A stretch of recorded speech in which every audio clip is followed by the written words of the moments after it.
Radyo Pilipinas, Radyo Publiko. Radyo Pilipinas, Radyo Publiko.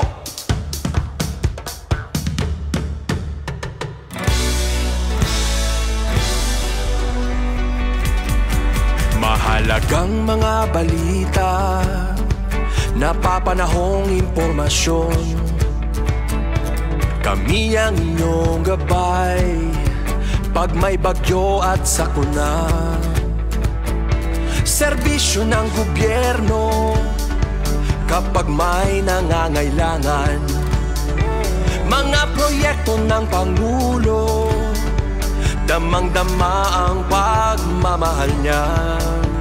Tulay ng mga hinaing, ang problema ng bayan ating lulutasin. Tulay sa himpapawid, tulay ng pagbabago. Radyo Pilipinas, Radyo Publiko. Ng bagong Pilipinas, Radyo Publiko. Radyo Pilipinas, Radyo Publiko. Ng bagong Pilipino. Mga proyekto ng Pangulo, damang-dama ang pagmamahal niya. Radyo Pilipinas, Radyo Publiko. Ang boses ng Pangulo.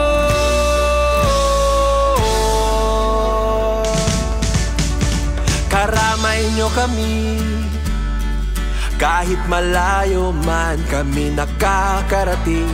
OFW magsasaka, buhay ay iba't iba, san mang lugar ng bansa natin. Tulay ng mga hinaing, ang problema ng bayan ating lulutasin. Tulay sa himpapawid, tulay ng pagbabago. Radyo Pilipinas, Radyo Publiko. Ng bagong Pilipinas, Radyo Publiko. Radyo Pilipinas, Radyo Publiko. Ng bagong Pilipino. Mga proyekto ng Pangulo, damang-dama ang pagmamahal niya. Radyo Pilipinas, Radyo Publiko. Ang boses ng Pangulo. Radyo Publiko. Radyo Pilipinas, Radyo Publiko. Radyo Pilipinas.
Yes, mga higala, mayong adlaw ka na itong tananog. Welcome din sa ito panag-uban sa itong tulumanong sapang tambayan. Tambayan sa Radyo Pilipinas. Kauban ninyo, Armando Fenegita, mga higala, no? Kamusta mo diha, no? Medyo na kwanta na sa weather report, mga higala. Kagahapon, no nga, abi na to, muulan, no? Pero, wag mo di, ulan na dayon, no? Katulad itong Wednesday, no, amot basig blessing to sa mga higala sa Santo Niño dila sa shrine, no. But anyways, mga katambayan, no, uwan-uwan kita, no, diri sa to ang tulumanon, no, kun asa hisgo atong tambayan, mga higala, no, ang mga nag-unang hisgotanan diri sa tuwa sa Davao region, mga higala, no, og sa uban pang lugar, no. Anyways, mga katambayan, no, pila ka no, pila ka si mana na pod ang nilabay no nga nigawas tong balita nga nado kuno yung mga pulis daw kuno dinhi mga katambayan no nga nagaingon nga gatanom-tanom daw kuno og droga daw kuno sa checkpoint no. Actually nagsugod naman gyud ning ato ang kwan gyud kumalek checkpoints no nga kinakuha no ginamando karon sa tong kapulisan no medyo daghan pug nakuyaw-kuyawan pod no nya murag kuha na po to nga murag propaganda na lang pod siguro pod no kay nabe mga pulis pod nga balhin no pero sumala pa ni kuan mga igala no sa to ang Davao City Police Office no pinaagi sa ato ang kuan no tigpamaba diha no nga si Captain Hazel Caballero Tuazon mga igala nga kuan tawagan ni fake news to siya and I think 2018 pa daw to nga ni kuan kapila man nagiingon mga katambayan no nga unsa ni kaning kuan siya no wala may report ngayon ana wala pod na blatter no or kung gusto desidido gid ang mga tao gid dapat ipa-blatter niya no kay syempre ang kuan ana ba kay ang impression man gud ana gud pag-abot sa gawas uy nunsa naman ning Davao no nunsa naman ning Davao isa na gay sa pinaka worst gani nga kuan tawag gani isa na gani mo sa mga pinaka congested nga lugar no tapos karon ni ana pa yung mga pulis o kagahapon sukat ni gawas tong survey ni Tumtum kay murag ako magian ng mga kalsada por kuan na luag-luag na gawas na sanay madautan nga truck kanang mga madautan na truck kamo gid siguro dahilan gid ana ba no kanang mga truck diha nga mularga diha sa mularga og kuan walay usa ni walay check kung unsaan ba na ninyo kamo mga truck kamo dahilan diha nganong na kuan ni Tumtum nahimo na tong kuan noon number 8 sa tibok kalibutan nga pinaka-worst or pinaka-congested. Agoy kamo. Kanang mga truck yun no, muna po sa sa may mga igala sa may kanto sa may flyover na. Nunsa naman taon na sila diha oy, nunsa man taon na mo mga truck mo oy, check mo ninyo kun. Bay pandamay po tan-awa char. Bitaw balik ta diri sa atong hisgutan na. So ang kanay kana tapos City Police Office sige sila og kanang hangyo karon no nga ay ninyo ipakalat no may katong katong among amigo no nga kaubar pa sa buhat mga igala giyang gikuan gyud dito diretso no iyang gi share dito una sa mga GC man naguna pag abot dito sa kuan gid na nagpost nga gisendan sila gikan silang GC di katong nagpost mo to mao gito makuan nga original. No, so careful mo nang pasapasa nga without kaning validation and confirmation. No, kay isa na sa mo kuan sa inyo ha. Mo patikuka sa inyo ha diha no.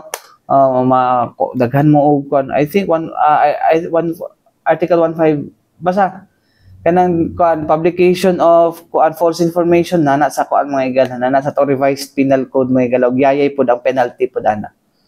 So anyways mga igala ato paminaw no si ang tigpamaba sa Davao City Police Office mga igala no walay lain si Captain Hazel Caballero Tuazon mga igala no alang sa yang hangyo mga igala with regards aning mga kaning ato ang nagapakatag nga fake news against sa tong kapulisan. Paminaw na to. And then with the ma'am na trending sa social media sa katong message with regards to the pagkandak sa checkpoints nga nagibutang allegedly ma'am nga illegal drugs ato to ipaklaro ma'am nagatong message start siya 2018 so gipun-an lang siya sa karon nga message ma'am nga ipang forward sa mga tao. And then sa lugar niyo yung giingon wala man tay Stargate diri sa Davao City ma'am. Asa man to niya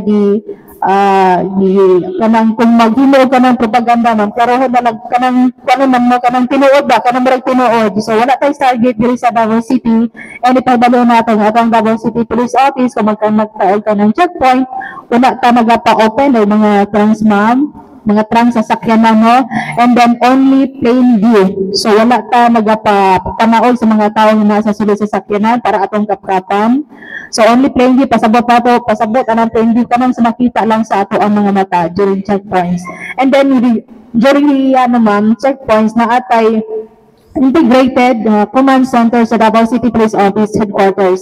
So makita ang tanan nga mga police station nga nagakandak og mga checkpoints. So makita dito man sa ato ang monitoring kung nabay violations during checkpoints ang ato ang mga tropa. Kung naamay mga irregularities, atong giawhag mo ang mga community. Kung naamay mga irregularities nga gibuhat ang ato mga PNP, so ang Davao City Police Office is open no sa tanan kung naamay mga reklamo. O nga ato ang acting City Director ng Police Colonel Hansel M. Marantan, dili siya mo tolerate kung naamay mga irregularities ang gibuhat ato ang mga PNP personnel. Bagit ang kanom no for the record lang. Unsa bagit ang angay buhaton sa ato ang mga motorista nga moagi sa Comelec checkpoint. No, for them na maiwasan nila tong storya nga tanom-tanom kuno.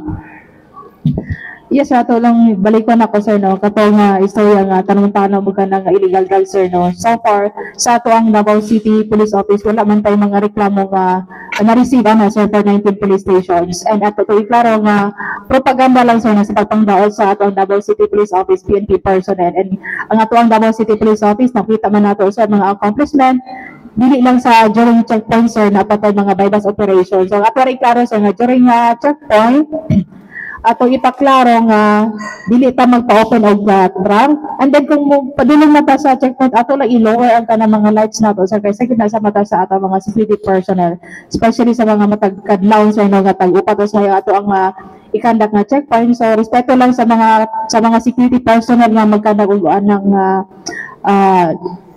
Comelec checkpoint sir no, lower ang suga, and then sa pagpatanaw sa ato mga personnel kailangan na plain view lang, dili kailangan mag-open og trunk.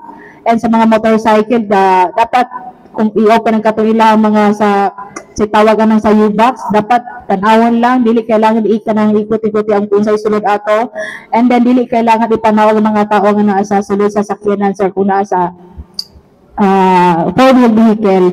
And then natay ako ipaklaro sa ibalik nato nga during sa pagkakandak og kanang checkpoint sa ato ang mga PNP personnel na atay integrated center din sa Davao City Police Office headquarters. So makita kung sa mga activity during Comelec checkpoint nga kanang sa ato ang tropa. So ang kanang mga giingon nga may mga illegal nga gibuhat ato ang mga PNP personnel kung naaman no atong giawhag magpablatay sila sa ato ang police station.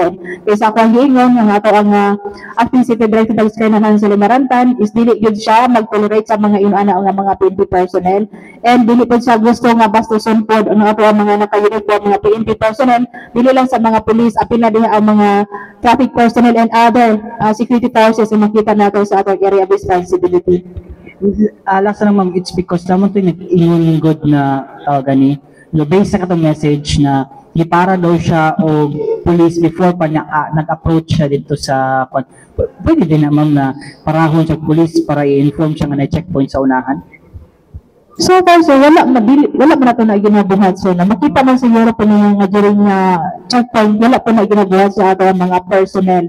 Kamo siguro mismo maka-witness man po siguro mo kung unsay mga actions nga ginabuhat sa ato mga personnel sir kung mag-ato pa sa mga checkpoint no. Makita dapat ang kanang checkpoint sir dapat makita yun na before pa mag-reach ang mga tao nga ikandak nila og kanang checkpoint sir. So ang mga PNP personnel nakabalo na gila sila unsay mga protocol dapat o unsay mga ginadili during checkpoint. Kaya sa akong giingon sir makita na sa ato ang Davao City Police Office headquarters, and so with the Police Regional Office 11. So dili lang Davao City Police Office headquarters ang nag-monitor sa mga activities during checkpoint at na ang Police Regional Office 11 sir. So wala gitong practice na ma'am para makabalo lang gid ang mga tao kay pag ingon ka recycled na to I think 2017, 2018. Yes, sir 2018. 2018 pa tong message tapos pagman gi-recycle nila. Gi-recycle na po. Dili ba na pagkuan mga purag gusto nila kaning buwagon tong kaning random checkpoint sa ginabuhat sa tong mga police stations? Yes sir, siguro sir sa mga sagapos sir no. So naa siguro siya negative nga sa ato ang PNP personnel, pero sa ako ang giingon sa Davao City Police Office is kanunay pa nagasunod kung usay mga protocol, so usay mga do's and don'ts during checkpoint. So ang ato ang PNP personnel sir is kagaano na din minagatan-aw. Kaya kung may mga irregularities na sir, pwede ni file ng kaso po. So ato ipaklaro nga ato ang Davao City Police Office personnel nagapano gid kanunay sa ato ang protocol during checkpoint, and so with the sa instruction sa ato ang Acquisitive Director Police Colonel Hansel Marantan isundon gyud mo sa mga proper buhaton during checkpoints. Dili kailangan maging malilito sa mga PNP sir na makita man nato good sir sa during the checkpoints sa kung nga makita ang tanang activity during sa checkpoint yung ginagawa sa ato discipline personnel. Na-trace na ba nato ma'am kung asa ni gikan o kakinsa gikan ni message ma'am para file ni kaso pod no para motagam pod?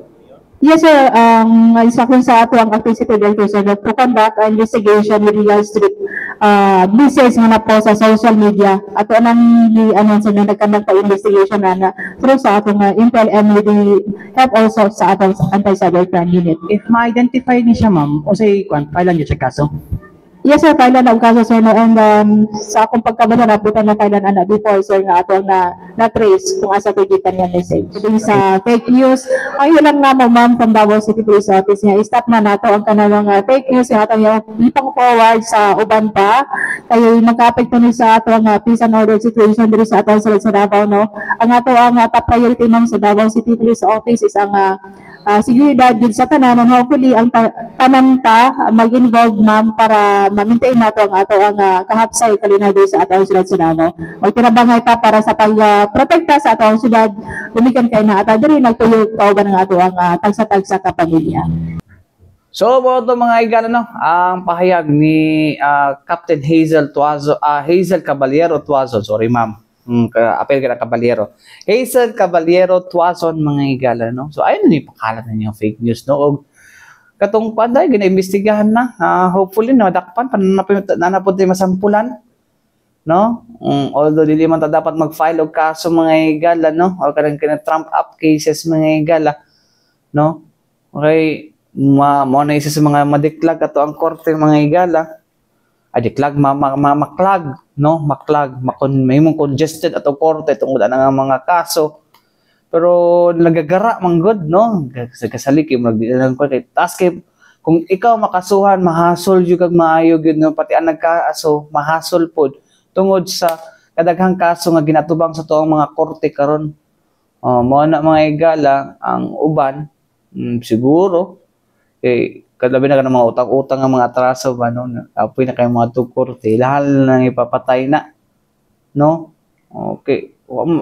Hinay mo yung gito. Dapat iagigapon na to, no? Dapat iagigapon na to sa proseso, no? Dili na to ibutang sa kamot ato ang mga balaod, mga igala, no? So, mo na ang kwento na to, no? Parang sa fake news dapat masampulan na, no? Para makita po maka-experience po anang mga experience po nga ma-delay ka permanente niya samtang mapreso ka, all available man ni siya nga kaso, pero lagi mugasto jud ka ani mga katambayan. Anyways, mga katambayan, balik kita man lang sa mga importanteng pahinumdum ning atong sibianan.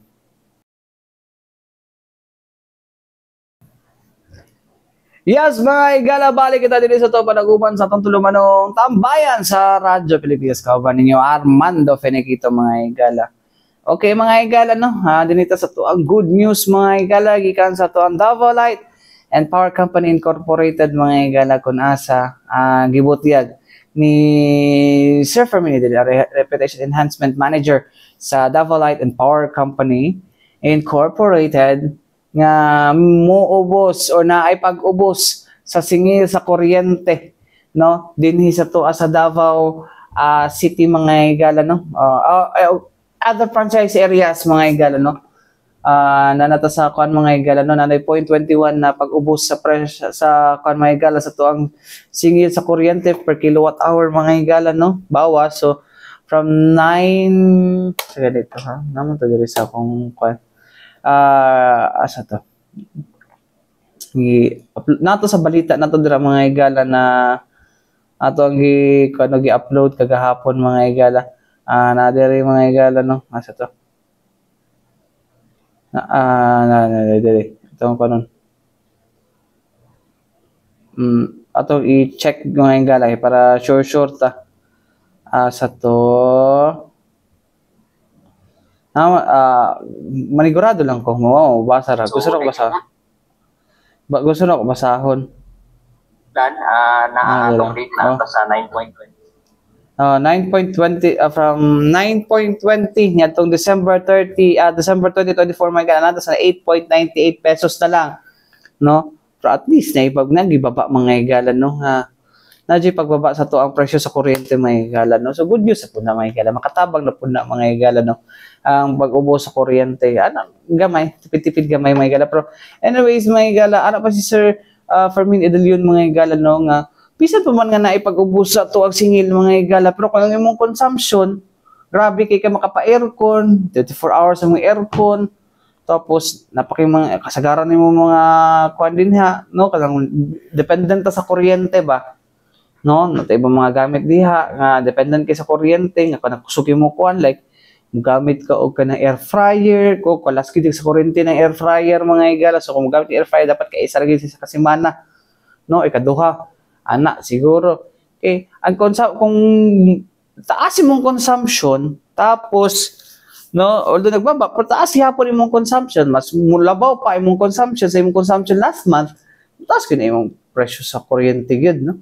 So kana dapat din na nimo na siya no, dapat gyud nimo na i-check gyud, no, aircon wala limpyo-limpyo, pandar ka kana isa po na sa mga hinungdan pod, no, nganong mutaas ang inyong bill sa kuryente. It's not with the price but with the with your consumption diha sa inyong panimalay, no. So mga gala, you better check with that mga gala. Anyways mga gala, alang sa ubang impormasyon nga ngayon itong masabtan ng may bawaan mga gala, ato paminawan mga gala na Reputation Enhancement Manager sa Davao Light and Power Company Incorporated mga gala, wala lain si Sir Fermin Edelyon. Paminawan na to. Balita na mo, it has something to do with our rates. So, naging bulan, atong rate na ata sa 9.20 centavos. Pero karong bulan na, January 2025. Katong bulan na, mention ako, 2024 pa, December 2024. Karong January 2025, we have to inform you, reduce na by 0.21 centavos per kilowatt hour. So, but pasabot, agikan sa 9.20, nahimo na lang tang 8 pesos 0.98 centavos ang ato ang rate per kilowatt hour. May tungod kini, sa barato ang kanang mga supply nato na nakuha, especially din sa WESM or wholesale electricity spot market. So ako lang po klarohon na tinuod man nag-mention ganina si Ma'am Ruth na uniubos daw iyahang siguro, no, iyahang bill sa kuryente ton December, but duham good ka factor atong i-consider sa rate. Again, the consumption and the rate per kilowatt hour. Ang consumption, it's beyond our control. Ang nag-control it's the customer. So, sila ang nasayod kung pila ilahang number of hours paggamit silang aircon, electric fan, ubang pang mga appliances. Now, on our part, nagapadayon diya sa mong commitment, muna siya karon, usa sa mga supply na tugikuan yun na barato, isang WESM, kayo mo may available na barato, no? Muna siyang naka-reason, nakapaubos sa ato ang rate. That's our commitment na mangita gid supply sa kuryente na barato para dili po na kung impact sa mga bulsa sa itong customer. Same with the one we mentioned ni Ma'am Duhay Lungsod na when we have mga rates manggod sa mga utilities ubos, it will really attract investors. Mo po na siya among ginapangining kamutan, no, na maubos ang ato ang rate because that's one way to attract investors. Attracting investors would mean more kanang trabaho also diri sa tuang lugar. Kaya na may mag-invest na mga ipagtukod ng mga kumpanya, ang mga pabrika, and definitely they would require mga good manpower. So, kung manpower, definitely Davao yun ang unahon na mga taga Davao. So, it will again help ang ato po mga kaigsuunan na walay trabaho na makakuha og kanang nindot na trabaho. And again, no, that's the reason why we are pushing it or we are doing all our best na mabababa itong rate. But ang rate sa kuryente medyo naging volatility kay sama siguro nako naamugod tay ka ng presyo sa merkado na gina-consider. So nagasaka naog yun na siya. It depends on the kanang tawag na to the price of fuel sa world market. Unsa pa the presyo na or sa demand sa ato ang merkado sa enerhiya. So definitely kung the low supply and demand, pag musaka ang demand, musaka po ang presyo sa kuryente. Same po sa price of fuel sa world market. Again, this is dictated by the price of fuel by the world market. So dili ta makadiktaan dili ta makabugotaan niya. So muna siyang on our part mangita lang gid mi og kanang mga sources na makuha nato na barato. Yes. 0.21, so that may It's kung 200 kilowatt hour in imong consumption, which is an average sa usa ka kanang pamilya, no, sa ka household, naa sa mga 43 centavos siguro ang ato ang not 43 centavos but 43 pesos siguro ang ato ang kanang difference sa ato ang bill kumpara ni aging bulan. okay, so 0.21 centavos sama sa May mga reduction ng 43 centavos kung 200 kilowatt hour. 43 pesos sa 200 kilowatt hour na gakonsumo. So 8.91 tama, Yes, ma'am. 8.98 per kilowatt hour na ta. Yes, ma'am. From 0.20. 9.42. So mo to mga higala no, ang ato ang kuan no, mura nag-iya. Mo to mga higala no, ang Reputation Enhancement Manager sa Davao Line Power Company mga higala nga si Sir Fermin Edelion mga higala. So ako naman nasulti tanan mga higala no, but well na may campaign ang DOE mga higala with kuan with say tawag ani kining amo ang mother agency na Presidential Communications Office mga higala. You got the power mga higala no, nga dapat natin mga nana sila mga emergent energy saving tips mga higala no, na giyon sa nimo actually pwede niyo na i-google mga higala ng You Got the Power no, You Got the Power, asan to, power, You Got the Power DOE. Mo ni siya mga na sa website mga higala. You have the power no, kuan ni siya mga higala no, energy utilization, kuan ni siya mga higala no, pinaagi ni sa gipagkunahan sa Department of Energy Utilization Management Bureau mga higala no, para makakuan man ni siya mga higala, ginagasuroy-suroy ni sa mga higala no, para natay kanang ma-aware ta mga higala sa mga tipid tips mga higala sa ato ang kuan no, sa ato ang kuryente mga higala. So nanin sila mga tips actually na sila Facebook page mga higala sa kuan sa Department of Energy no, nasa to actually na gina-cover na nako po di sa una pod no, but karon wala pa sila caravan diri sa Davao mga higala. Ang you got the power you have the power mga higala na. So you have the power no to control your consumption. Wala siya mga higala no, you have the power to control your consumption no. So bisan pa magkuan kung imong kan energy efficient no, energy efficient no, dili na katong kuntahay itong mga inverter unsa pa ba nga mga klase nga kuan mga higala. So mo na ang kuan karon mga higala campaign sa ato ang Department of Energy no, kauban ang Presidential Communications Office mga higala. Anyways mga higala, wala tayo igong oras sa ngalan sa Tibok Persa sa DXRP Radyo Pilipinas Davao mga higala. Ko nakaban Armando Felikita para sa ato ang tulumanong tambayan sa Radyo Pilipinas. Dinhi lang sa to sibihan ng Radyo Pilipinas, Radyo Publiko. Hangtod sunod na usab, daghang salamat o mayang adlaw kanatong tanan amping takanunay. Musunod na ang balitang pambansa.